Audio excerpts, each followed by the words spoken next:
পর্দা করে তবে ফেসবুক অ্যাকাউন্ট খুলে চ্যাট করতে থাকে, ভালোবাসার জালে আবদ্ধ হয়, রিলেশনে জড়িয়ে পড়ে, উত্তেজনাকর কথাবার্তা হয়। কিছুক্ষণ পর ঘর থেকে বের হওয়ার সময় ঠিকই হিজাব পরে, গরিবদের কাছে গিয়ে দান সৎকা করে এই আশাতে যে কিয়ামতের দিন হয়তো জাহান্নামের আগুন থেকে বাঁচবে। কিন্তু তার পর্দা কেন তাকে অনলাইনের পর্দা করাতে পারল না?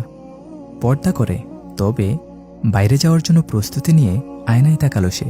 নিজেকে ডানে বামে ঘুরে ঘুরে দেখে। হঠাৎ খেয়াল চাপল সামনের কয়েকটা চুল বের করে দেওয়ার। হয়তো এতে আরও বেশি সুন্দরী লাগবে তাকে। তাই হিজাবের আড়াল থেকে যত্ন করে কিছু চুল বেরিয়ে এলো। হাতাটাও গুটিয়ে নেওয়া হলো যাতে হাতের কিছু অংশ দেখা যায়।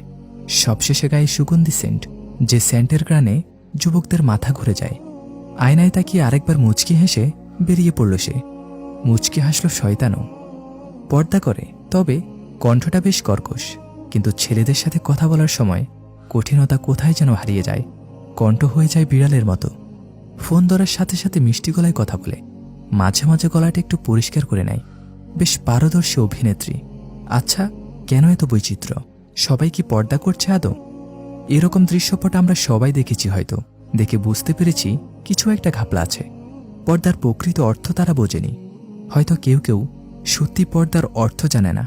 তারা কি আসলেই পর্দানশীল, নাকি পর্দা করে তবে